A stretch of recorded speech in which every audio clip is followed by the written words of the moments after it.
to you that I really liked. And it's going to go down 7 steps to becoming a millionaire or financially independent by the age of 35 or being able to retire young. So get comfortable, buckle up a seatbelt. We're going to get started on the Black Financial Channel right now.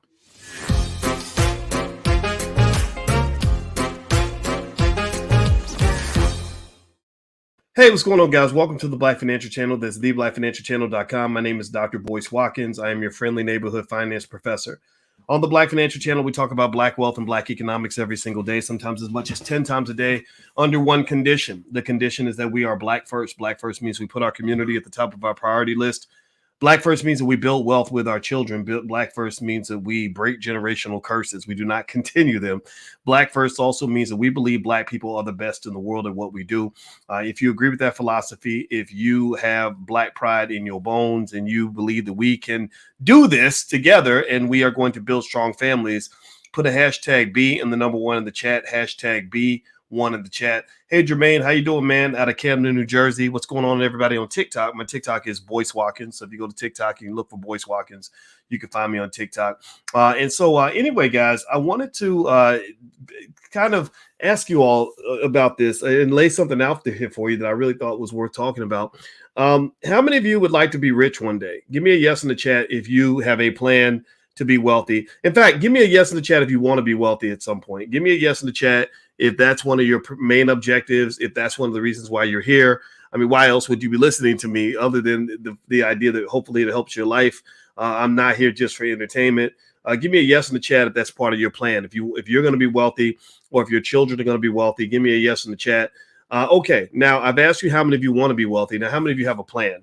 How many of you feel like you have a good plan that's solid, that's well thought out? Give me a yes in the chat. Hey, I see Nikata and Saint and Rhonda and Too Rich and Nola and Boba and all of you guys on TikTok. What's going on? James says, yes, I want to be worthy. All right, so that's important, right? You don't just want to know what you want to be and what you want to do. You got to know how you're going to actually do it. Right? If I say, hey, I want to get to the mall at 2:00, I got to pull out my GPS, figure out where the mall is located, put the address in, and get a plan to get there, right? So what I want to do is read this article to you because I thought it was a really great article in terms of explaining how a guy was actually able to retire at the age of 35. And what I liked about his article was that it was just so common sense. It was such common sense. And the thing about it, you guys know I've been a college professor a long time. My PhD's in finance, y'all know that. And I can tell you, I taught a whole lot of business school classes and all that stuff. But this is the kind of stuff that they really don't teach in college. And that's why 90% of all college students, graduates included, never really become wealthy. At best, they end up, maybe getting a decent job with more student loans than they can handle. And you're like, wait a minute, I'm supposed to understand business. How did I end up in this spot? Well, because nobody ever taught you how to make money, because you never sat down and heard from people who actually made money. Because the people that were making money were busy making money. Your teachers, your professors, unfortunately, they didn't learn how to make money. They learned how to write books and write research papers. So they live off their paycheck, right? So the ability to make money and the sort of learning the theory behind business and money, those are two different things. So let me read some of this article to you. And as I begin, I want to give a shout out to one of our sponsors for this podcast, Bay Bright BVE. Bay Bright is this awesome musician that I met at the FraserNet conference. And this brother is doing some really good music. And he's also actually, from what I understand, teaching people that are in the music industry how to make money independently. And as you know, Black people have been the creators of some of the best art forms in history, but we have not been the beneficiaries. And so BayBrightBVE.com, Bay Bright is one of the sponsors. And I just want to give this brother a shout out because I met him in person. I listened to his music. Here's a song, He Can't Love You. That's really, really good. I encourage you to go check him out. We got to support the artists that believe in us. He's 100% B1, and this brother's agreed to help sponsor this particular podcast. So I want to make sure everybody knows about him and the great work he's doing. If you'd like to sponsor one of the episodes or get a shout out, just go to drboycefinance.com. That's where you can go. I'll shout out your business, shout out your platform. Okay, so let me read this article. This article, it starts off here. It says, in 2016, I retired early at 35. At the time, I had $900,000 saved, and within a few years was able to accumulate a $1 million net worth. So, how many of you would like to have been able to save $900,000 by the age of 35? Can we just like clap for that? I don't know if I don't think he was born rich.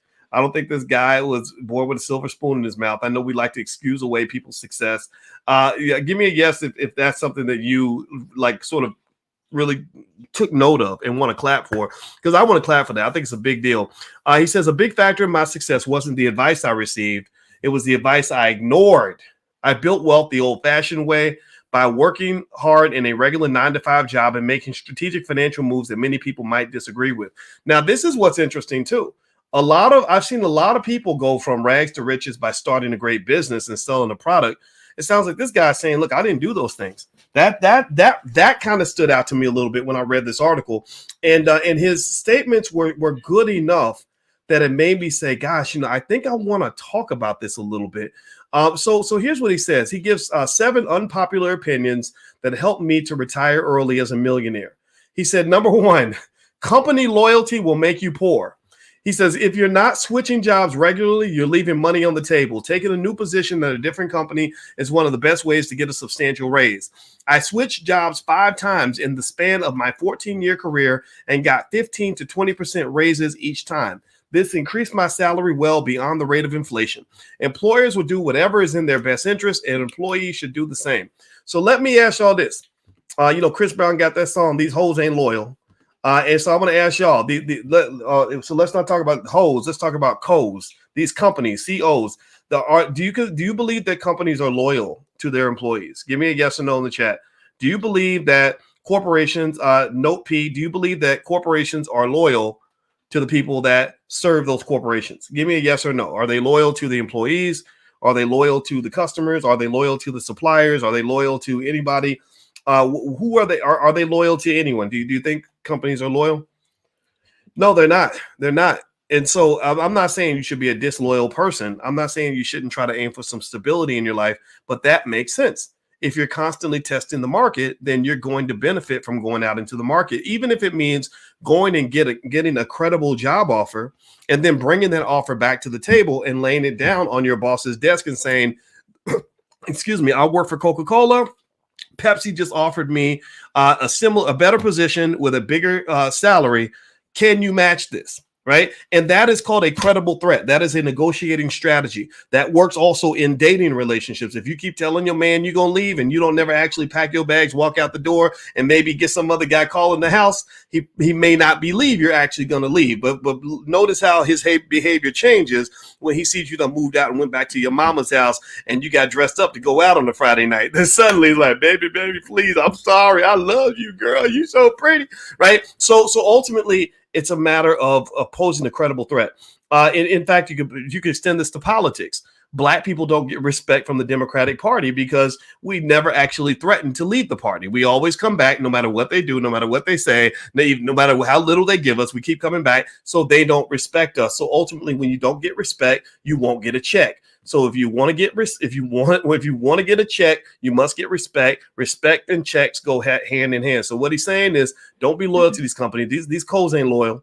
All right. Number 2, he says that another unpopular opinion is that most millionaires are self-made. He says a 2022 report from research firm Ramsey Solutions found that 74% of millennials believe millionaires inherited their money, and more than half of baby boomers think the same.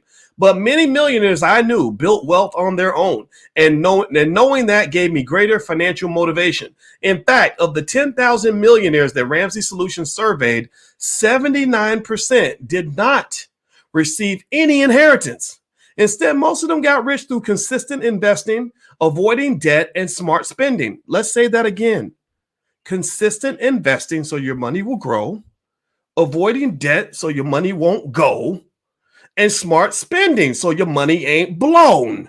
Okay, so make your money grow, don't let your money go, and don't go to the stove to go blow your dough. If you don't do that, see, those are bars. Y'all give me some bars. I need some bars in the chat for that, because that was like off the dome. I'm very impressed with myself right now. I'm not gonna lie. But anyway, in all seriousness though, if you want to build wealth, that's what it is. The number one factor that causes people to not be able to grow their money economically is just bad culture. If you grow up and everybody's telling you you're supposed to spend every nickel in your pocket, then you're never going to have any money because you're giving all your money away. Or if you're going deep in debt over nonsense, then you're never going to have money that way. And if you don't invest, then you're going to stay exactly where you are. Investing is how you grow. That's how you get economically tall. So I like that. I thought that was great. And it is true. The biggest myth, the biggest lie anybody ever told you is that in order to be rich, you got to be born that way. That is not true. I am a financial scientist. I study this for a living. And let me just tell you, it's habits and culture and choices. Those are the biggest factors. I'm telling you guys, it doesn't mean that being poor doesn't play a part, because poor people have a lot of problems to solve. They come with being poor. There's a trauma, there's a tragedy with it, right? But still, though, if you have the right habits, I'd rather be a poor person with great habits than a rich person with terrible habits. That's my 2 cents. Number 3, he says, this is another unpopular opinion. This is interesting. He says, your life partner can hurt your finances. He says, many of my friends got married young in their early to mid 20s. And now a big point of relationship tension for a lot of them is money related, like opposite spending habits or an unwillingness to have money conversations. I chose to wait until I found someone who shared the same financial values. And it was one of the best life decisions I have ever made. Getting on the same page about finances with a partner might not be a priority for most people, but it was for me. Today, I have a supportive spouse who is just as enthusiastic as I am about investing and living a frugal lifestyle. So did you hear that? Did you catch that part? When you're talking about something that's supposed to be important to you, you want to try to have people in your camp who can respect the things that you respect, who care about the things that you care about, who have values that are somewhat consistent with yours. And if you don't, it's hard. It's kind of like you're climbing uphill. It becomes a little bit of a battle, and it's kind of difficult. So what he's really saying is that the biggest investment that you make, one of the biggest investments you make, is who you choose to spend your life with. Okay. Do you get what I'm saying? Give me a yes in the chat if you get what I'm saying. Take a moment, please. If you could, hit the thumbs up button, thumbs up, share, subscribe. I want to give another quick Dr. Boy shout out for another company that's helping to sponsor this podcast. You know me, I like to shout out Black-owned businesses. They help us, we help them. And this company is tropicalholistic.com. And I hope you'll check out this website. I looked at the website. I'm going to share my screen so you guys can see it. So tropicalholistic.com. They have all kinds of oils and stuff like that, like healthy stuff. And it looks to me like they have, let's see, I see here pure vitamin E oil, pure rose hip oil, organic and virgin, natural hair and beard growth treatment oil. They're a small Black-owned business. I believe they said out of Buffalo. I'm going to look that up. They said our mission is to provide high-quality products that are not tested on animals and are completely safe for the environment. So this is a nice Black-owned business, and it looks like they've got their stuff together. They put together a nice site, and they're investing in themselves. So I hope that as you're spending your hard-earned Black-owned money, that you're going to go support companies like tropicalholistic.com. They are also sponsoring the podcast. So thank you very much to them for backing us up. We'll back you up too. And it looks like, and they said you can use a code BOYCE15 to get 15% off. So all one word, BOYCE and the number 15, all one word, you can get 15% off. And they are located in Pennsylvania. So shout out to them. Okay, so let me keep reading this article. So we're talking about the steps to becoming a millionaire by the age of 35. The next unpopular thing that he mentions is he says, another unpopular opinion is that you don't have to hustle 24/7. I said, okay, this is a guy that's wise beyond his years. I love it, because a lot of times we get this idea that in order to build wealth and in order to be financially successful, you've got to just work yourself into an early grave. And that made sense to me when I was in my 20s, maybe even in my 30s. But then I got a little older and I was like, I don't want to work until I die. I want to have a life. I don't want to be out here just looking crazy, just constantly, just working nonstop. And so it led to a reflection and an understanding. And it seems like he already gets that. So here's what he says. His perspective is this. He says, you might think that hustling will make you rich faster, but it also means having less time to take care of your body. Yes. And your relationships. Your health and your wealth and your relationships are linked. Some people spend so much time chasing wealth that they destroy their health and they destroy their relationships. So then you end up losing money from your health because you got medical bills out the, to the roof. And then also you lose your relationship. So you're spending all your money in divorce court because you didn't put time into your marriage. So he says, to grow your wealth, you don't always need to be moving, producing, and working. Prioritizing things like sleep, exercise, and a proper diet gives you the opportunity to refuel for the next day. I always put my health first, and as a result, I feel happier and much more energetic, creative, and productive. Oh, let me just say this. There's a really smart guy named David Shands who has this platform. It's called Sleep is for Suckers. And I never said it to David because I like him. I really like what he does and everything else. And I get it. I felt that way when I was younger, that you should go on 3-4 hours sleep. But then I started doing the research. And what I encourage you to do, if you don't believe me, go do the research on this. A lack of sleep will kill you. Lack of sleep, lack of water, things like that, that will kill you. That literally not getting enough sleep every night literally can take 10, 15 years off your life. And so I guess if you want to live it up really good until you're 45 and then die at your desk or something when you're 50, that's fine. But I want you to understand that if you understand proper time management, how to manage your time, you can be more productive than most people and still get more sleep than everybody else. I'm a living proof of that.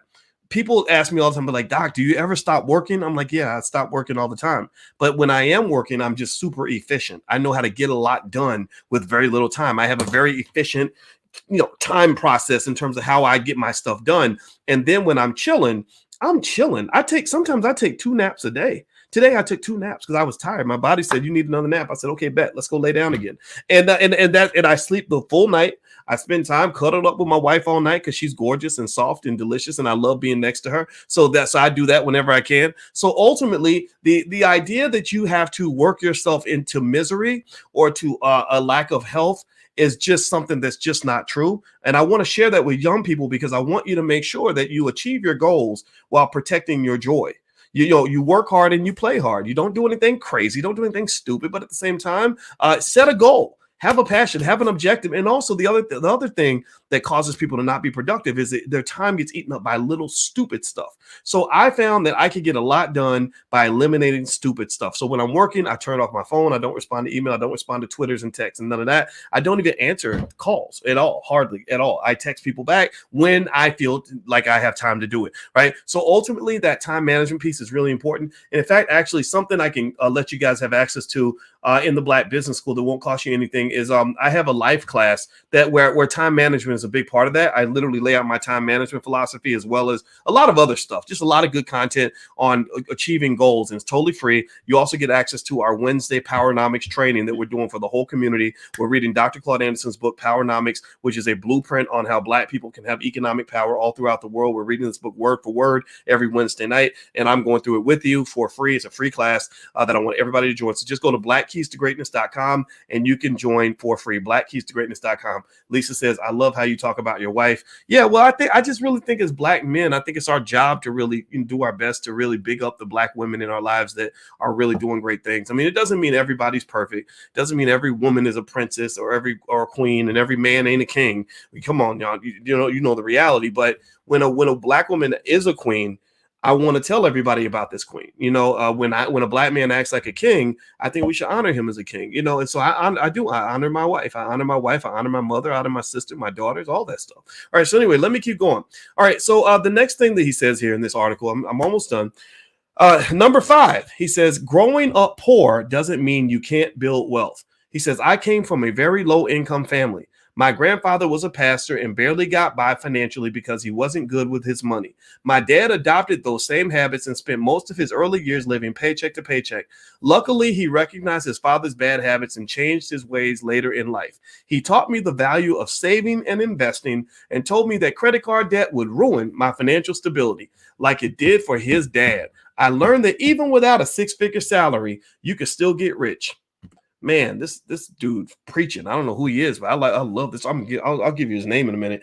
But what I like about that is that he's explaining a basic principle that relates to money. It's going to blow your mind. It's going to shock you. It's going to be over a lot of people's heads. So you ready?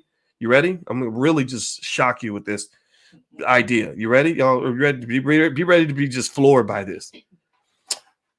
If you spend less than what you make, then you will have money left over to save. But if you always spend more than what you make, then you won't have money at all. I know that's mind-blowing. I mean, that's shocking, right? That if you spend more than what you make, then you won't have money to save. Your money will go down.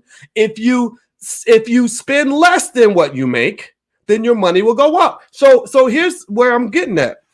I would rather be a person who makes 70 grand a year who spends 60 than to be a person who makes 100 grand a year who spends 105. Do you follow me? One person is balling, but they're living in a deficit. The other person is not making as much money, but they are living in a surplus. So at the end of the day, you got to live at a surplus, man. You can't think that you can spend every penny you get and then some and expect your wealth to grow. Wealth does not work that way. If you take water out the bucket is not going to be fuller after you're done than it was before because you're taking water out of the bucket. There must be water going into the bucket. Do you follow what I'm saying? Give me a yes if you get what I'm saying. Okay, so let me keep reading this article. I'm going to keep going. Then I'm going to be done because my wife's waiting for me. Number 6, he said, this is good too. A prestigious degree does not guarantee wealth. I'm a college professor. My wife's a college professor. We can put 10 amens on this. While your degree can help you get your foot in the right door, it's what you do after you graduate that makes the real difference. He says, I didn't have a fancy degree at an Ivy League. I saved up an emergency fund and invested at least 10% of my income early on. Over the years, that helped me create a comfortable retirement lifestyle. My best advice is to look for less expensive options, perhaps paying in-state tuition at a school that has a great program in what you're interested in, then take advantage of the alumni network and job placement opportunities from there. So what he's basically saying, what he's really alluding to, and he may not even know he's doing this, is he's alluding to the student loan crisis and how that has been a huge deterrent in the ability to build wealth in this country, especially for people that look like us. Black people, half of all black college graduates default on their student loans. So that means half of all black college graduates thought they were doing better for their families by going to college. Many of them are going to die in debt. Well, if you die in debt, then, homeless people know how to die in debt. It doesn't take any special skill to know how to die in debt, right? So ultimately, I'm not making fun of anybody because a lot of people fail for that trick. But I'm telling you that student loan stuff, woo, buddy, that whole myth. I mean, college is not a scam. College is not a scam because I taught on college campuses. College is not a scam. College became a scam when they convinced you to spend $200,000 to get a bachelor's degree. That's when college became a scam. College was not a scam when they charge you 50 grand for that degree, 40 grand. But when they start charging you $250,000 and you're coming out with, an English literature degree or a degree in general studies, and you can't, and your income prospects are not any better than somebody who actually has a skill. I hire people all the time and I never ask them if they went to college or not because I don't care. I need to know, what is your skill? What do you know how to do? What can you do in my company that's going to help our company succeed? What do you bring to the table? And don't you dare show me a bachelor's degree and act like that's a skill. That's not a skill. That's a credential. Good for you. Congratulations. That probably means you picked up some skills. You went to some frat parties and good. But I would pick a kid who knows how to do things over a kid who went to college any day of the week. I have a guy that works for me. I'm thinking about right now. Never went to college, but he can fix anything in the house. He is a hardworking guy. He shows up on time. I pay him more than a lot of people I work with who have college degrees. Do you know why I pay him more? It's because I like him and just want to give away my money? No, I'm a businessman. I don't do that. I pay him more because he adds more value. So when you're raising kids and you're talking to them about, how to make money and all that, if you add value, people will pay you money because at that point, your boss needs you more than you need him. I need this guy. I'm like, hey, you can't quit because I can't replace you. How much more do I have to give you? What do you want? What do you need? Hey, he had me by the balls because he brought so much skill to the table that I couldn't operate. I couldn't function without him. So I had to give him a raise. Do you understand what I'm saying? Get the damn skill. Stop worrying about the degree. And again, I'm a person who gives out the degrees. I taught at University of Kentucky and Indiana University. I know what a university can give you. It's very valuable, but it does not give you the skill to become wealthy, typically. And it also does not give you the skill really to do anything unless you specifically go and get a skill. You can get more skills on the internet sometimes than you can on a college campus. It doesn't mean campuses are worthless, though. I want to make that clear. It doesn't mean I'm saying don't go to college. I want to make that clear, too. What I'm saying is that whatever you do, get a damn skill. Learn how to build some wealth. Learn how to start a business. Learn how to invest. Learn how to save. Don't do anything stupid. These are common sense values that will lead to wealth faster than simply having a bunch of credentials and a bunch of student loans. All right. So do me a favor. Thumbs up, share, subscribe. Give me a yes in the chat if you're following what I'm saying. I know I talk a lot, but I had to really hammer this point home. I just really need you all to hear this. And also, by the way, I have something where you can get started with stock options. If you want to learn how to invest in stock options, there's something free. If you go to drboyceoptions.com, I have a free training there, so feel free to go to drboyceoptions.com. All right, so here's the last part. He says, this is interesting. This is another unpopular opinion. He says, his name's Steve Adcock, by the way. He says he's a finance expert who blogs about how to achieve financial independence. He's a former software developer. So he says, rich celebrities will often tell you that they achieve success by following their passions. That doesn't work for everyone. It's easier for most of us to earn a living through our strengths than through our passions. Our passions tend to be more creative, and it's usually harder to earn a high salary in a creative field. My hobby was photography, but I chose a career in software because it was what I was good at. The salary difference between those two careers is drastically different. Now, as an early retiree, I'm able to enjoy and spend more time on my passions. I agree with that point, but I want to throw in some nuance with that. Here's what I would say. I don't believe you ever win in life if you do something that you just absolutely hate. I think because number one, your life sucks. You're not happy because you're always think about it. You're filling your life up with imagine you going to eat and you fill your plate up with food that makes you vomit. Like literally, that's what it's like to spend the bulk of your time doing something you hate. Even if the money's good, it just sucks. It's not good for your mental health. You'll regret that, in my view. Now, here's the thing that I will say though. I think that when you're talking about picking things that you enjoy, now here's how I picked my major in college. I realized that I really liked psychology and computer science, but I knew I could make the most money going into finance, right? And I like finance, but not as much as psychology, but I picked finance because I figured I could weave psychology into finance and computer science into finance, right? So what happened was I got my PhD in finance, but I did my specialty was investor psychology, and my wife is deep in psychology. So we talk about psychology all the time. Literally every single day we talk about something related to psychology. So I still get a chance to enjoy that passion. I still get to apply it to what I do, but I did pick that skill that was going to pay the bills. But that's sort of my thinking, what it was when I was 19 or 20. Here's how my thinking has evolved, and this is something you can carry away with you. If you understand the basics of how to create a business model around what you do, you can make money at damn near anything. Everything has an economy around it. Everything does.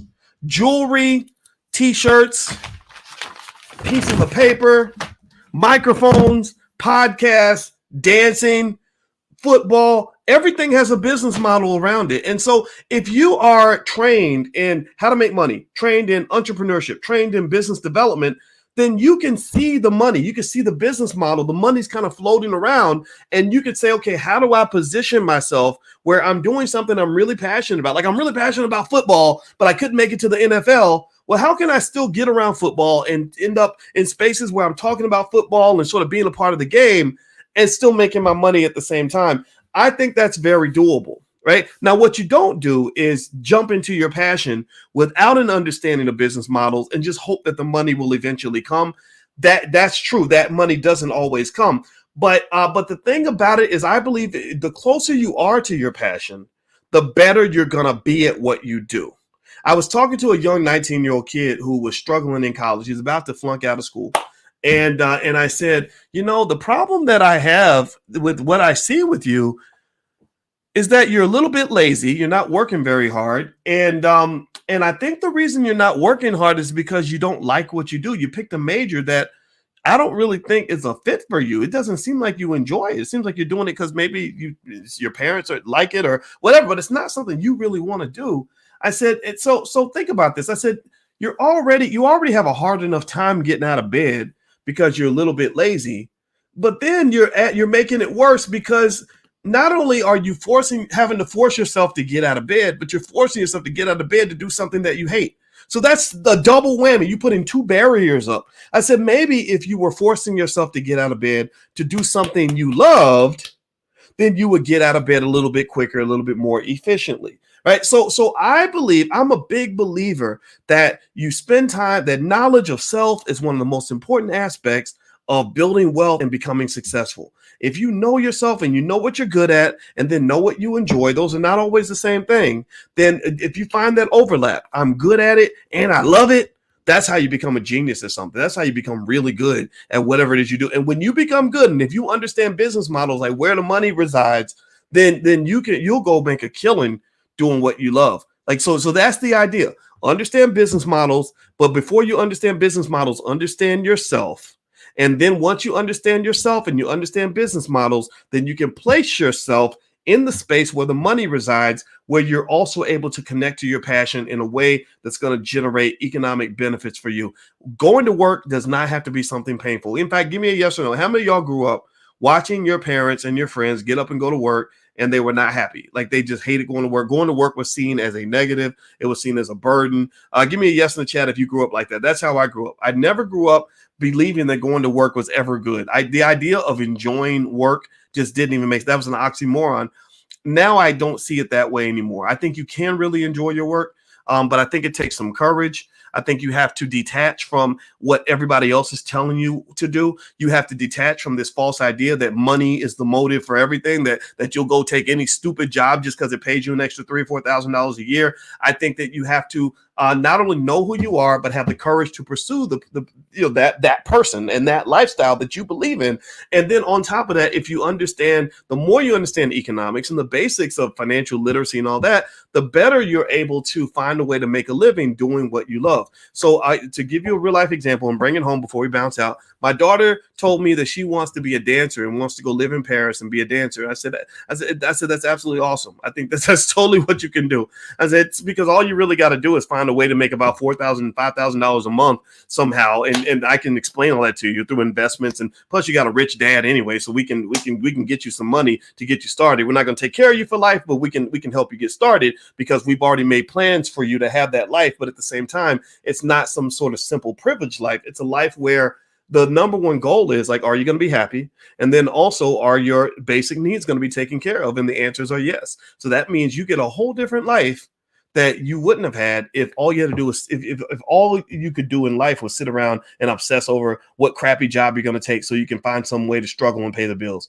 That's not the life that you have to have. That life was the life that was presented to me growing up. But I'm telling you, that's not the life you have to have. And that's also not the life that you want your children to have. Liberate your damn children. Start saving and investing now so you can retire those damn kids. Put them in a situation where when they are 25 years old, they can be free, live their life, do what they love, follow their passions, and they will thank you because you paved the way, because you were doing basic things like investing $5 a day for your child. Y'all know about the $5 a day investing plan. If you don't know about it, just go to blackmoneyminute.com. I have a whole ebook on how to build wealth by investing $5 a day. I've talked about this a lot because I really want you to do it. If you do it now and your children are young, your children will be financially secure, which means they will have the ability to pursue the Holy Grail, which is more important than money. The Holy Grail is not money. It's not success. It's not power. It's happiness. If your child can get up every day and be happy, they will be ahead of 95% of the population because a lot of these poor young people are really, really struggling. They're really, really sad. And that makes me sad to know how sad they are because happiness is out there. You just got to be in a position to go pursue it.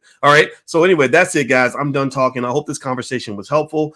Thank you all. And thank you again to Bay Bright BVE for sponsoring the podcast, as well as Tropical Holistic. Those are two Black-owned businesses that we shouted out today. And also hit the thumbs up button, thumbs up, share, subscribe on your way out the door. And my website, if you want to go check it out, it's boycewatkins.com. So love you guys. Have a good day. God bless you. I'll talk to you soon. Peace.